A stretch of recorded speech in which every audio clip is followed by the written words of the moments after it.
ถามว่าเอามือไปหาจักจันจักจั่นบ่มันไปไล่ได้จะหาเป็นบ่จักจั่นเป็นเฮ็ดจั่งใดเอาเฮ็ดจั่งใดเอาเอายางบ่ได้เอายางก็เอาทุ่งเอาถุงเนาะเนี่ยมันง่ายอยู่จังได๋มันจังบ่ติดอาหารมันเนาะก็ไปการกบได้บ่ตอนน้ำบ้าบัวนั่นเนโอ้ยข่อยคิดว่ารถน้ำบ้าข่อยเอิ้นอ้าวเอิ้นบ่มื้อน่ะเอิ้นผู้เอิ้นบักดังข่อยคิดว่ารถน้ำบ้าจอดแหละน้ำบ้าว่าข่อยคิดว่าน้ำบ้าไปการเคลียร์กันเอิ้นเสียงดังแต่เบิ่งแท้จริงเอาแม่นรถน้ำบ้าผู้ เนาะหน่อยเนาะเปิดคลิปเปิดภาพมาบัดนี้ก็อยู่บ้านสองเฮือนซานของน้องใจดีพี่หน่อยเนาะมาอัปเดตเนาะบ้านสองเฮือนซานเพิ่นพี่หน่อยเนาะทางว่าเพิ่งมี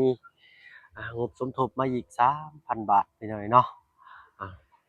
ก็มาแจ้งน้องเพิ่นมื้อนี้พี่หน่อยเนาะผู้เก่าผู้เดิมพี่หน่อยเนาะพอใจดีจากฝั่งไทยคือเก่าพี่หน่อยเนาะผู้เดิมคนเดิมคนดีของเฮาคือเก่าพี่หน่อยเนาะ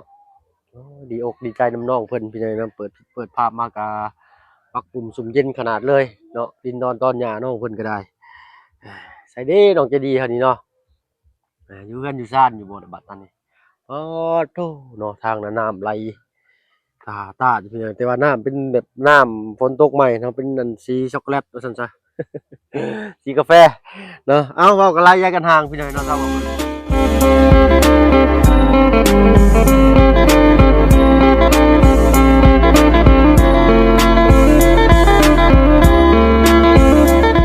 ทักทายเด้อพี่น้องเด้อเนาะกับทักทายสบายดีผู้ใหญ่ใจดีและ FC เบิดทุกท่านที่เข้ามาชมน้องช่อง YouTube บ่าวเพิ่นเคยหลายคือเก่าพี่น้องเนาะเอาก็มี FC เพิ่นคอมเมนต์มาอยู่เนาะว่าเมื่อวานมื้อก่อนคือว่าเห็นไถนาอยู่พี่น้องเนาะมื้อเช้านี่ก็ลงไปแล้วพี่น้องเนาะลงไปหว่านข้าวเราลงไปหว่านข้าวตั้งแต่7:00 นเช้าเนาะได้2ไร่2ไร่น้อยแล้วก็ไถอีกประมาณ3ไร่น้อยแล้วก็ไร่ใหญ่ไร่หนึ่งเนาะว่าถ้าหว่านข้าวใช้เวลาบ่ดนพี่น้องเนาะถ้าว่าดำนี่โอ้ยหนักเลยพี่น้องเนาะใช้น้องจะดีมาพี่ล่ะมาพี่อ่ะเอาเนาะสิมาแจ้งข่าวดีน้องเพิ่นเด้อพี่น้องเด้อเนาะอากาศก็เป็นใจแน่มื้อนี้เนาะสบายดีเนาะโอ้คือมันใส่สินงามแท้เลยล่ะเอาเดี๋ยวเอาติดไม้ในบาทหนึงเนาะเออตุ้มหูยังบ่ได้บ่ยังคือเก่าโอ้ต้องเนาะต้องว่า20,000กีบเดี๋ยวบ่าวสิเบิ่งมาให้เด้อเนาะเบิ่งก่อนพี่น้องกล้องคือมัวแต่ละบัดพี่น้องเนาะกล้องก็อยากมัวแน่หน้าฟ้าตาฟางเข้าทางบ่เพิ่งก็ได้เอามื้อนี้เนาะทางบ่าวมาแจ้งข่าวดีจะเพิ่มเติมอีกเด้อเนาะอันเก่าเท่าไรแหละอันเก่านะ2,500,000ทางประตูนเด้2ประตู6,000,000แม่นบ่โดยแล้วก็ทางไผอีกมีไผอีกบุญมันป้า4 ล้านทางว่าบุญบ้านป่า4,000,000โอ้เป็น10,000,000นะเด้พี่น้อยเนาะทางนาบ่าวอีกเพิ่มมาอีกมื้อนี้ 3,000 บาทเด้อเนาะผู้เก่าผู้เดิมพอคนเดิมเนาะทางนาบ่าวผู้ที่เป็น4,000,000เนาะนำนาบ่าวเป็น4,000,000เป็นเท่าไรบาทนี่เป็นเท่าไรบาทนี่เบิ่งเด้อทางบ่ตูนนำถ้าบ่ตูน4,000,000ทางบ่ตูน6,000,000เนาะถ้าบ่ตูน6,000,000เด้อแต่บุญมันป้า4,000,000เป็นเท่าไรแหละแต่เป็น10 ล้านแล้วเป็น10,000,000ทางนาบ่าวอีก4เป็นเท่าไรบาทถ้าของน้ำบาว4 ล้านแม่นบ่เด้อเป็นเท่าไรบาท TikTok ก็14 ล้านโอเคพี่น้อยเนาะเอายอดสมทบบ้านน้องใจดีเพิ่นทั้งหมดทั้งมวลพี่น้อย14 ล้านเด้อพี่น้องเด้อเนาะเอาเนาะแต่ว่านาบ่าวบ่ยังบ่ได้ทันกดเงินมาเด้อ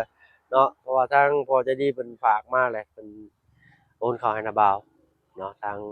ได้เป็นเงินตาเพิ่นก็ได้เป็นไงดีใจบ่ความฝันก็สิเป็นจริงแล้วดีใจเนาะดีใจเนาะโดย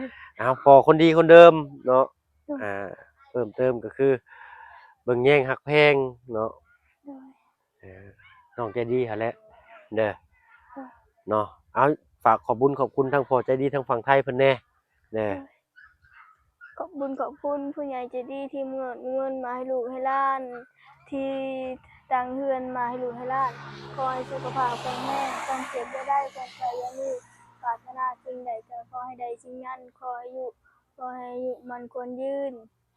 สาธุเนาะโอ้เราเก่งขึ้นแล้วบัดนี้เนาะตั้งใจเด้อล่ะเด้อ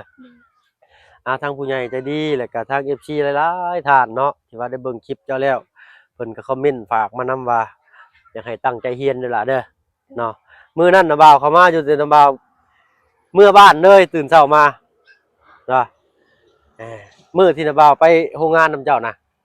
น่ะบ่าวออกมาน่ะบ่าวก็เมื่อเลยเนาะเมื่อแล้วฝนตกลัดทางบัดนี้ไปพักเช้าอยู่ขอส้นขอเช้าอยู่น้ำหมู่เนาะอยู่เชโปนแล้วก็ตื่นเช้ามา4 โมงเช้าแล้วก็เมื่อเลยบัดนี้ยันฟ้ายันฝนเด้ฟ้าเมื่อไทยนาได้เบิ่งคลิปน่ะบ่าวอยู่บ่ บ่อย ยังบ่ได้เห็นเลยแม่บ่ติดตามน่ะบ่าวบ่จักเนาะอ้าวเบิ่งตลอด เบิ่งตลอดบ่เห็นบ่คลิปแม่น้องอินเตอร์คลิปแม่อ้ายนะ เห็นอยู่ เห็นอยู่เนาะทางบ้านอ้ายเพิ่นสิเฮ็ดนาไถนาแล้วก็เฮ็ดนาดำนาเป็นบ่เจ้าบ่เป็นจ้อย บ่ เนาะ เคยดำ บ่ เนาะ เคยดำมีแต่ชักเข้าเนาะ เดี๋ยว เลยเอามาเบิ่งอัปเดตเบิ่งอีกเติมอีกหน่อยเนาะต่อมาอีกต่อก็สะอาดสะอ้างโอ้มันแจ่บดีหรือบ่นี่มันบ่เปื้อนบ่โอ้ได้อยู่เนาะเอาสินเราก็แต่จักปีแล้วสินไผเลือกให้ล่ะ อืมค่อยเลือกเอง เลือกเองแล้วก็เลือกชี้เขากับคนนี่เนาะโอ้งามนี่คือว่าเส้นมันนี่นะเส้นผู้เฒ่าบ่ เนาะบ่เป็นหยังเฮาใส่แล้วเฮางามบ่เป็นหยังก็มีความมั่นใจในตัวเองมื้อใดสิย้อมผมสีดำนี่ ได้ยินกูว่าบ่ต้องยอมก็ได้ ไผ ถ้ายอมกูว่าบ่ต้องยอมก็ได้ถ้ามันยอมนะมันยอมหลายทีนะมันอัดผมสิเสีย เนาะผมสิเชียร์ถ้าว่าในครูเพิ่นบ่เป็นหยังบ่ว่าหยังก็บ่เป็นหยังเนาะอรุมอร่วยกันไปว่าซั่นซะเนาะก็ให้น้องถ้าว่าในครูเพิ่นเข้าโรงเรียนเพิ่นว่าบ่เป็นหยังก็บ่เป็นหยังเนาะก็เรียนได้บ่สำคัญอยู่ที่สีผมเนาะอยู่สำคัญที่ตัวตนของเฮาว่าเฮาตั้งใจส่ำใดเนาะน้องเนาะจงตั้งมั่นในตัวเองว่าเฮาเฮ็ดถูกแล้วเฮาเฮ็ดดีแล้วเด้อโอเคบ่ตั้งใจเรียนเด้อบัดนี้เด้อ เออแกเลขบ่ฮู้ แค่เลขบ่ฮู้ บ่ฮู้แท้ อ่านได้แล้วบ่ หน่อยนึง อ่า น้อย ได้ แท้ น้อยแท้โอเคพี่น้อยเนาะเอาเนาะเจ้าเกิดอุบัติเหตุจักเทื่อล่ะจำได้บ่ จำ ประมาณจักเทื่อเอาไปมานั่งเว้ากันอีกจักหน่อยเนาะพู้นแหละนั่งอยู่เตียงพู้นเด้อเนาะเดี๋ยวสิลองถามน้องเพิ่นพี่น้อยเนาะว่าเป็นมาแนวใดเนาะเอาเนาะใส่หาบอนตั้งกล้องก็บ่มีแล้วพี่น้อยเนาะบัดนี้ทางบ่เพิ่นก็ได้เด้อเอาพี่น้อยเนาะไว้อยู่ข้างฟ้าผู้อยู่เทิงเฮือนจะติ้งเด้อเอาเนาะเอาก่อนอื่นบ่เพิ่งกับทักทายอีกเทื่อหนึงพี่น้อยเนาะกับทักทายสบายดีเด้อบัดสิผู้สุคนที่เข้ามาหามาชมช่อง YouTube บ่เพิ่งเคยลาคือเก่าพี่น้อยเนาะเอามื้อนี้ก็เข้ามาแจ้งข่าวดีน้องใจดีเพิ่นคือว่าแหละพี่น้อยเนาะจำนวนเงิน 3,000 บาทเนาะเอาตอนนี้รวมๆแล้วก็14ล้านนี่ได้พี่น้อยเนาะทางบ่ตูน6ทางบ่าวบุญบ้านป่า4ทางบ่เพิ่งเคยลาอีก4พี่น้อยเนาะโอ้ดีอกดีใจหลายเนาะใกล้แล้วบาดนี้เนาะแล้วก็ทางมีแต่3ท่านเนาะตอนนี้เนาะ3คนเนาะ โดย ทางบ่เพิ่งมีทางพอใจดีเนาะอยู่ต่างประเทศเนาะเพิ่นก็ได้ติดตามเบิ่งคลิปน้องใจดีอยู่พี่น้อยเนาะแล้วก็มีพอใจดีทางฝั่งไทยเพิ่นเติมอีกพี่น้อยเนาะได้ทำคำชูน้องเพิ่นเนาะอยากให้มีชีวิตที่ดีขึ้นกว่าเก่าว่าซั่นซะเนาะดีใจบ่ล่ะ ใจ ดีใจเนาะเอาเพิ่นก็บ่ได้หวังหยังสิ่งหยังตอบแทนนำดอกเด้อมีแต่ว่าให้เจ้าตั้งใจทำใจเฮียนเอาเนาะเอาตัวรอดเป็นยอดดีเพิ่นว่าใหญ่มากอะตั้งใจทำใจเฮียนกันแหละเนาะเรียนเก่งๆสูงๆอ่านออกเขียนได้เนาะถ้าว่าสำบ้านเฮาก็ได้บ่คือแตะกี้ได้ล่ะแตะกี้เพิ่นสิว่าอยู่ว่าเฮียนไปเฮ็ดหยังเฮียนเจ้าออกมาเจ้าก็เฮ็ดนาคือเก่าเพิ่นว่าเนาะสำคัญน่ะมีผลแฮงพี่น้อยเนาะถ้าว่าเพิ่นก็บ่ได้เฮียนพี่น้อยนะเฮียนจบแต่ป .2 เนาะแต่ก็ยังกันรอดอยู่เนาะปู่ๆป้าๆเนาะก็พอได้อยู่ว่าซั่นซะเนาะเพราะอ้ายบ่ได้เรียนน่ะอ้ายก็สิได้เด้ล่ะเฮาคิดนำหลังว่าเฮาสิได้โอ้เห็นหมู่ใส่เสื้อสีขาวส่งสีดำนี่ส่งเชิ้ตนี่ส่งวอร์มนี่ส่งอันส่งครั้งแรกนี่เนาะเสื้อเข้าในโอ้หวีผมเปื่อยไปโรงเรียน ขี่รถจักรคันงามๆไปแต่เฮาเห็นแล้วก็โอ้อิจฉาหมู่แหล้วรถจักรก็มีขี่อยู่เนาะแต่รถจักรเก่าว่าซั่นซะ เมื่อก่อนเนาะพ่อแม่ต้องอ้ายไปอยู่กรุงเทพเบิดเด้เพิ่นบ่ได้อยู่พร้อมหน้าพร้อมตาคือสิได้อันนี้ดีแล้วเจ้ายังมีมีโชคดีเนาะได้อยู่พร้อมหน้าพร้อมตามีพ่อมีแม่มีน้องน้องเจ้าคนเดียวเด้เนาะอืมๆๆอ้าวอันนี้ก็มีแต่ตั้งใจเรียนแล้วเจ้าทางอ้ายก็พอออกมาแล้วก็ม่วนอยู่ตอนออกแรกๆนี่เนาะไปลิ้นไสก็ไปเนาะหมู่ไปโรงเรียนก็บ่ได้ไปนำหมู่มีแต่ลิ้นเนาะตามบ้านบัดนี้ ไปเฮือนไผก็ถามอ้าวบ่ได้เข้าโรงเรียนบ่เพิ่นว่าทางอันบ่าวก็โอ้รู้สึกอายแหละบาดนี้รู้สึกอายว่าบ่ได้เข้าโรงเรียนไปไสเพิ่นก็ถามว่าบ่ได้เข้าโรงเรียนบ่ก็รู้สึกอายสิได้เนาะจังนี้ตอนแรกๆเฮาก็ม่วนอยู่พอถึงไปไผก็ถามคือบ่เข้าโรงเรียนสินะอันน่ะบ่าวก็ไปอยู่กรุงเทพนำพ่อนำแม่บาดนี้ไปอยู่กรุงเทพนำพ่อนำแม่ได้หลายปีอยู่ประมาณ2ปีกลับมาบ้านบัดนี้กลับมาบ้านโลดก็ยังมีคนถามคือเก่าบ่ได้เข้าโรงเรียนบ่เพิ่นถามว่าเรียนฮอดห้องใดเพิ่นอยู่ฮอดป. 2นั่นน่ะบ่าวว่าอายหมู่แล้วบัดนี้ได้อายหมู่แล้วแต่ว่าผู้ชายนี่ยังธรรมดาพี่น้องแต่ผู้หญิงนี่แฮ่งคักเราก็ผู้จบผู้งามเด้เนาะย่างไปเล่นน้ำหมู่ก็แซวๆอยู่บัดเออเนาะบางเทื่อบางทีก็ถามกันเฮ้ยตัวเรียนจบห้องใดว่าซั่นเฮาบ่ได้เรียนว่าซั่นอายหมู่แหละเนาะหมู่เรียนจบห้องใดม. 4ม. 5ม. 2ม. 3ม. 7จังซี่นะเฮาได้ยินนี่ก็เฮาคือแบบด้อยกว่าหมู่แท้จังซี่นะแต่อย่าน้อยใจเนาะ ต้องเชื่อมั่นในตัวเองเจ้าคือกันตอนนี้นี่กันยังมีโอกาสคืออ้ายบอกเล่าประสบการณ์ชีวิตอ้ายนี่แหละอ้ายบ่ได้เรียนอ้ายออกมาเสียดายเจ้ายังคิดสิอยากออกโรงเรียนอยู่บ่บัดบ่ฮู้ตั้งใจเด้อหล่ะเด้อเนาะเนาะใหญ่มาอาจสิบ่แน่ได้เจ้าอาจสิเป็นแพทย์เป็นหมอเป็นครูก็ได้เนาะเพื่อว่าเจ้าเรียนจะต้องมุกตั้งใจเนาะอยากเป็นแพทย์บ่อยากเป็นหมอบ่อยากเป็นครูบ่อยากเป็นหยังเพิ่นเอิ้นเกษตรกรเนาะหรือว่าแนวใดทางบ่เพิ่นก็เว้าบ่ถูกหน่อยเนาะเรียนเกี่ยวกับเกษตรบ่เนาะทางบ้านเพิ่นนี่เรียนเกี่ยวกับเกษตรนี่ก็คือแบบปลูกพืชผักรู้จักเกษตรกรรู้จักการเกษตรเนาะต้นไม้ชนิดนี้ใส่บำรุงแนวใดรักษาแนวใดเนาะเฮาก็สิมีเปอร์เซ็นต์เหนือกว่าเพิ่นอยู่เนาะหลังจากเพิ่นปลูกไว้ปลูกไปตามแบบว่าตามธรรมชาตินะปลูกไว้บ่ได้ดูแลเฮาก็สิได้พืชผลสมมุติเนาะบักลำไยนี่ปีนี้ต้นนี้นี่ขายได้50,000เอาตีไปง่ายๆตีไป50,000สมมุติเจ้าไปเรียนการเกษตรมาจะรู้จักวิธีรักษาเจ้าก็สิขายได้100,000หั้นนะเด้อเนาะเอาแบบสั้นๆง่ายๆพี่น้อยเนาะเออเอานึ่งข้าวนึ่งน้ำเรียบร้อยมื้อนี้อืมกินข้าวกันยังมื้อแลงนี่ บ่ฮู้บ่ฮู้ตะดังพี่น้อยเนาะตะดังพื้นรั้วนี่เด้ซะไปเก็บมาแต่ไสนี่คือพืชหลายแท้นี่ แม่ค่อยไปเก็บโอ้ทั้งแม่เจ้าไปเก็บเนาะด้วยเออเอาเนาะเอาไว้อยู่ใต้ทุนบ้านเลยพี่น้อยเนาะทางปะลุง FC เพิ่นก็ว่าคลิปก่อนๆเนาะอยากให้ยกย้ายเฮือนน้อยออกเนาะเอาจักรสติงมาตัดเอาไม้สอดจัก3ลำ4 5ลำนี่ย่อซ้ายขวาสิว่าไปได้เนี่ยไปได้เนาะขาดอันต้มไก่ให้เพิ่นกินจักโตหนึ่ง แต่เคยคิดว่าถ้ามันยกไปเอาไว้อีกเอาไว้อย่ามันล้ม โน่นบ่ล่มถ้าว่าตัดมันทำกันบ่ล่มเด้คันว่าเฮายันมันล่มเฮาก็หาไม้ไปตอกค้ำไว้ก็ได้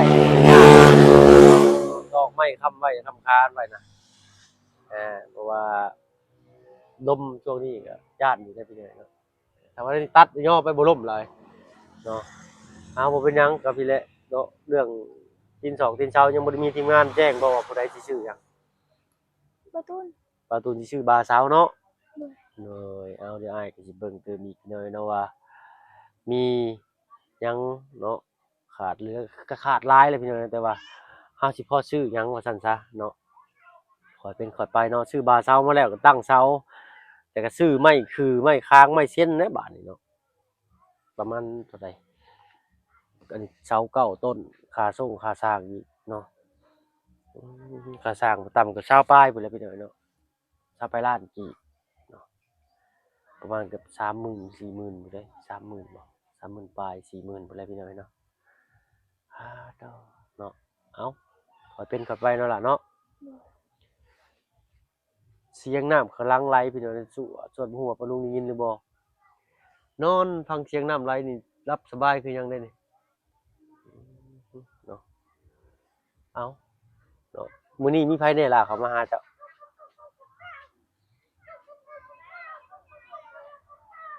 มีแต่บ่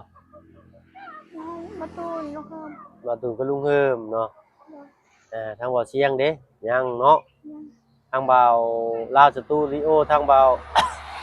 บ่าวบุญตะละวันเนาะทางลุงจันทร์ยังบ่ทันเข้ามาพี่น้อยเนาะบ่าวลี่ได้เข้ามาแล้วบ่บ่าวลี่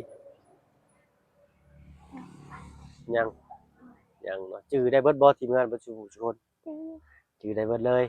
โอ้เก่งๆพี่น้อยเนาะเอามื้อนั้นมื้อก่อนมื้ออ้ายสิกลับอ้ายบ่ได้บอกเลยเนาะ ได้ยินอยู่หรือเปล่า บ่เพิ่นว่าแนวใดอ้ายเพิ่งกลับแล้วติ โดยแล้วว่าบอก ฮะ แล้วว่าระบากับระบาบ่ได้บอก โอ้แม่นเลยเนาะ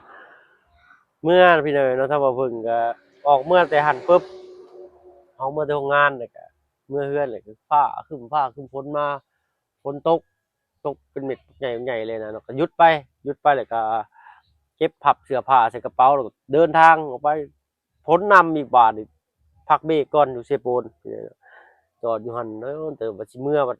6 โมงทุ่มหนึ่งพี่เนยประมาณนี้ก็เลย บอกแม่นอินเตอร์ว่ายังเมื่อบ่ได้เนาะถนนมันลื่นมารอบก่อนนั้นยางรถทางหลังก็โหลนเบิดจนเกลี้ยงคือหมักแอปเปิ้ลนี่แหละก็เลยเปลี่ยนบัดนี้พี่น้องเพราะว่าหน้าฝนมันลื่นเด้เนาะแต่มารอบนี้เอาใส่ท้ายรถบ่าวบุญสารวัตรเพิ่นขึ้นมาพี่น้องเนาะขี่เพิ่นเมื่อ200มา200จังซี่บ่โตเนาะ2 รอบแล้วบ่ได้ซ่อมรถนี่ก็ได้เนาะก็ย้านอยู่พี่น้องเนาะ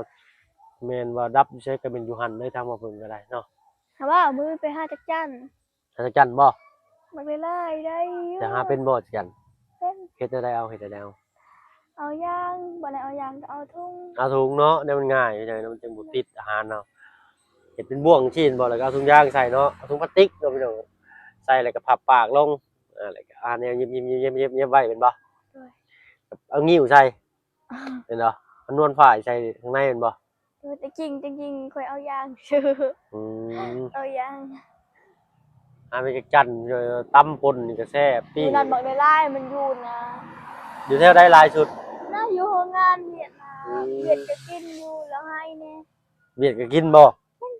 โอ้เวียดก็กินเป็นจักจั่นบ่พี่น้องครับก็ฮู้ บางเทื่อก็เต็มถุง เพิ่นเอาให้บ่ ด้วย โรงงานเวียดอันนี้นี่ ด้วย ที่เขาไปแย่ไข่มดแดงกันบ่ ด้วย โดยเนาะเพิ่นเฮ็ดโรงงานเกี่ยวกับ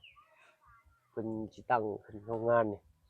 เพิ่นน่าสิเกี่ยวกับขายอะไรก่อสร้างบ่โกดังของพวกใหญ่นี่พี่น้อยเนาะก็คือซี่แหละน้องเอ้ยเนาะเพราะว่าเฮือนเจ้าก็อยู่นี้แล้วก็โรงงานเวียดก็อยู่ใกล้เผื่อเจ้าเรียนเก่งจะมีความรู้เพิ่นว่าอ่ามาเฮ็ดเวียกนำอ้ายบ่เฮือนจะอยู่ใกล้จังซี่นะบ่อยากจ้างคนไกลเนาะไปเขียนบิลซะอาจจะรายการซื้อของว่ามื้อนี้มีลูกค้ามาซื้อหยังแหน่เจ้าก็จดไปจักอันจำนวนเท่าใดราคาเท่านั้นเท่านี้หันนี้เจ้าก็บ่ได้ย่อยกนักมีแต่ท่าจดรายการว่าเพิ่นซื้อหยังแหน่ออกไปจำนวนเท่าใดราคาเท่าใดหั้นน่ะง่ายแหละ บ่ทะเลกนี่ศูนย์ เลข0 ศูนย์ 0ก็ตั้งใจเลยเนาะ บ่ เราวัง ใจอยู่ เราวังสูตรคูณได้บ่ ได้ ได้ฮอดบางสูตรใด อยู่ห้องปห้านะบ่มีไผแก่เลขได้มีแต่ผู้เดียว อ่านถ้าผู้ก็อ่านได้อ่านได้อยู่ผู้ก็บ่ อ่านได้เขียนได้บ่บัดนี้ ผู้ก็อ่านบ่ได้นะมีแต่2คน3คนกับข้อย จังอ่านบ่ได้บ่ล่ะ อ่านแต่อ่านหน่อยหนึง อ่านนิดนึงคนในนี่ไผอ่านหนังสือเป็นจ้ะ ผู้ใส่ ในครอบครัวชื่อเจ้าแล้วนี่ญาติพี่น้องนี่ แต่จริงๆเรียนดวอนมีได้แก่เลข น้องดาวอนนี่ก็เลย ได้อยู่แก่เลขกับ อันนี้เจ้าก็ไปเรียนนำน้องเลี้ยงกับน้องแต่งจริงแหละเนาะยามมื้อแลงมันก็เอาหนังสือออกมาอ่านถ้าต้องรู้จักสระมันก็ได้เนาะตั้งแต่ประถมเลยพี่น้องเนาะของป .1 ของอนุบาลของป .1 ป .2 นี่ของป .1 ของอนุบาลของป .1 ก็ต้องรู้จักสระมันแหละ ห้องปห้าก็มีอ่างๆอี ทาง ๆหั นี้ วไว้ด้วย เนาะถ้าต้องเรียนตัวนี้ให้ได้ก่อนพี่น้องถ้าบ่เพิ่งตะกี้เรียนจังซี่นะสระอาสระอาสระอุสระอูไปคิดสระอีสระอีนี่ถ้าต้องฟ้องสระให้ได้ก่อนพี่น้องแล้วก็ไปควบบัดนี้อ่านสระปุ๊บแล้วก็ไปควบใส่ตะกร้อมันสิอ่านออกหยังใส่ไม่เอกสิเป็นหยัง อีหยังเขาบ่ฮู้ เลยห้องป .2 ก็บ่ฮู้ห้องป .3 ก็บ่ฮู้เฮียนไว้ห้องป ซื่อ .4 ก็บ่ฮู้ห้องป .5 ยังใกล้ๆน้องปห้านี่คล้ายๆแน่เนาะ ๆโดยตั้งใจเอาหลายเนาะมันบ่เนื้อบากกว่าแฮงเฮาน่าสิเฮ็ดได้อยู่เนาะคันเพิ่นบ่เอิ้นว่าเฮียนได้เนาะเฮาเฮียนไงเพิ่นว่าเฮาอยากฮู้ว่าต้องเฮียนอยากสูงต้องเขย่งอยากเก่งต้องขยันเพิ่นว่าเนาะอยากสูงต้องเย็กขึ้นเอออยากเก่งก็ต้องดุมันเฮ็ดเอาในสิ่งที่เฮาบ่เป็นเด้อเนาะเอาบ่ติน้องเพิ่นแหละพี่น้อยเนาะทางนี้ส่วนมากเพิ่นสิเฮียนประมาณแบบนี้คือมื้อนี้พี่น้อยเนาะเว้าแล้วก็เว้าอีกก็น้อยนักแหละปห้านี่สิอ่านได้เด้ แต่เก่านี่ปหนึ่งนี่เริ่มได้แล้วเริ่มได้แล้วสระยังฮู้เบิดแล้วหัดเขียนถ้วยนี่เนาะอาจารย์อ่านในสมุดแล้วก็เขียนนำหลังนี่ตามเพิ่นอ่านโอ้ยอ่านนี่ได้บัก10ตลอดวะโอ้เออ10ตลอดได้ผู้หญิงคนหนึงน่ะเออเราเขียนมาจังได๋ล่ะเราเขียนผิดได้บางอย่างได้บางอย่างนะเราเขียนว่าลืมแล้วจริงๆโอ้ยจะจักฮู้ว่าครูอ่านน่ะเนาะครูเวิร์ดน่ะเอามันก็มีแน่พี่น้อยเนาะผิดพลาดกันเป็นบางเวบางลาเทื่อข้อยก็ผิดอยู่แต่ว่าเขียนงามนี่บ่อยากคักทางทางนาบ่าวนี่เขียนงามบ่อยากเก่งบ่เป็นคนที่แบบฟ้าวนะแบบต่ำๆๆๆไปโลดบางทีนี่เขียนอาจารย์เพิ่นเขียนใส่กระดานดำอะนะเพิ่นจดไว้เฮาก็จดๆๆๆๆๆไปนำก้นเพิ่นอาจารย์แล้วปึ๊บประมาณอีก3-4นาทีเฮาก็แล้วเลยปึ๊บเฮาก็นั่งบัดนี้นั่งแล้วก็สิแต้มรูปเด้แบบว่าบ้างสิแต้มรูปเล่นแต่ก่อนนาบ่าวแต้มรูปงามเด้น้องยอมรับว่าไปแต้มรูปงาม ได้บักเป็ดนางแปรหานมีศิลปะอยู่ซะพี่น้อยเนาะบางเอิ้นมีเทื่อก็ได้หยังก็บักชิบอยู่ศิลปะเนาะมีศิลปะอยู่ ไปแทมดอกเทียนดอกกุหลาบแต่ดอกกุหลาบอืมคือว่าคนนี่แบบจักสิว่าได้คนมักอะนะมักในศิลปะถ้าคนมัมักคกค้นนคว้าด้วยตัวเองเวลาอยู่ซื่อๆนี่สิเฮ็ดแต้มหูของฉันมันแบบใช้สมาธิได้พี่น้อยเนาะดีคือกันเอ้าสิพากันกินข้าวแลงกับหยังบัดตอนนี้ตะดัง กัน ตะดังเนาะ โดย ได้ไปจับกบจับตะกะแตนจักเทื่อแล้วปีนี้ มื้อนั้นก็ไปการกบได้บ่